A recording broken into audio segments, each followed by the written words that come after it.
There's so much instability in the world right now. How do I keep calm?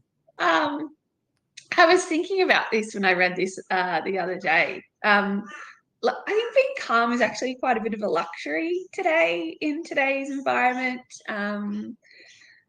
So yeah, and you know, it's completely not normal. Normal's not the word, but I guess I feel like a lot of us in the industry, in the wider community, a sense of calm is maybe not what we're describing our sort of day-to-day lived experience with. It's quite a turbulent time. So I guess the first thing would be to not expect yourself to just be calm all the time, and that we are human and that we do feel lots of different things. It's just not, it's not really. Yeah. You know, it's normal to get frustrated when you turn the news on. It's normal to have times of joy and then times of irritability in the same afternoon. And, you know, like you can come home and I've got 2 little dogs and I'll be really happy. And then I might read an email that infuriates me a little bit, you know, and that's totally normal. So I guess a couple of things to think about it is there was a study that was done in 2024, so last year. So it's the Global Flourishing Study. It's a really lovely study to read. But they were reading about emotional stability is one of the strongest predictors of overall emotional stability. So, of overall well-being. So I guess when we're thinking about well-being in general and the bigger picture, but also how much actually practicing that emotional stability of having moments of calm and then moments of maybe chaos is completely normal, but also really beneficial to our overall well-being, and that, you know, being in a state of complete calm all the time and being in a state of chaos all the time isn't good for anyone. So that variety is really important.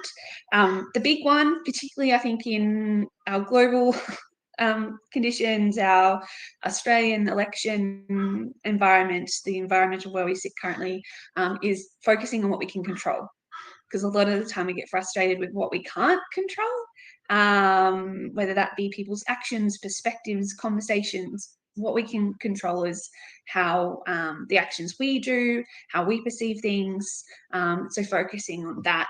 And that also then leads into how we can help control that. So, and help maintain a state of calm or emotional regulation. So things like breathing. Breathing is, you know, they do say take a breath, but grounding ourselves and having grounding you know, strategies is really, really important, whether that's box breathing, so in for 4, hold for 4, out for 4, hold for 4. There are apps that can help you. There are guided meditations. You know, you don't just have to sit there by yourself with your eyes closed. There's lots of different ways that you can do it. Trying to quieten the noise a bit as well. You know, there's noise in our head, but there's noise that we consume day to day. So how can we quieten that noise? Is it that we are limiting our time on social media or curating our feed on social media to get rid of that noise that we don't find beneficial? Our time that we're listening to the news. And then what are we doing to, I guess, increase that quiet or state of calm? So is it connection? Is it creating? For me, I always think of people, places, and things. So people that make you feel calm, places that make you feel calm. So is it bed? Is it the beach? Is it the gym? And then things. So things like activities that we can do to help us feel good or have that state of calm, or also put us in a state of flow. So that's why hobbies are really important, not just our creative work, but hobbies that we maybe are not that great at and can improve our well-being and overall skills. Exercise, that's why, you know, exercise or movement can help us put us in the state of flow. Gardening, animals, all that good fun stuff.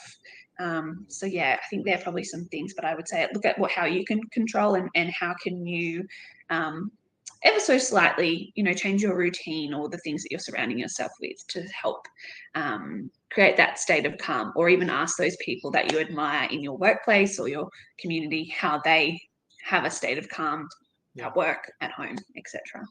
Yeah, that's excellent. I'm in a state of pain because I did go to the gym yesterday and today, but my head is actually much better for it. Yeah. It's one of those funny things. I am like, you know, like an old man walking around the house. So I'm Anything extra on keeping calm? I suppose it's very much in line with what Amy was saying, but my sort of mantra is generally just right here, right now.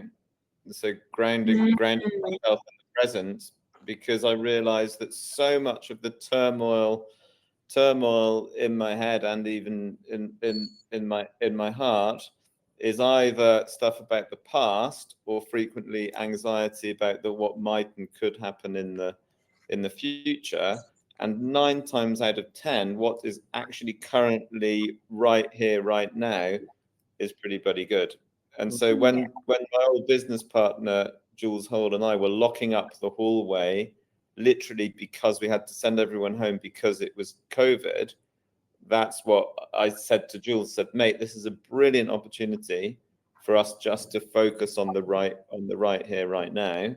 Because of course we were all thinking, what's going to happen? Are we all going to die of this dreadful disease? Is it the end of the business? Is it the end of the industry? Is it the end of all of that? And all those, could it be that churn? Actually, when I locked the door and looked out, it was an autumn day in Piermont. Yeah.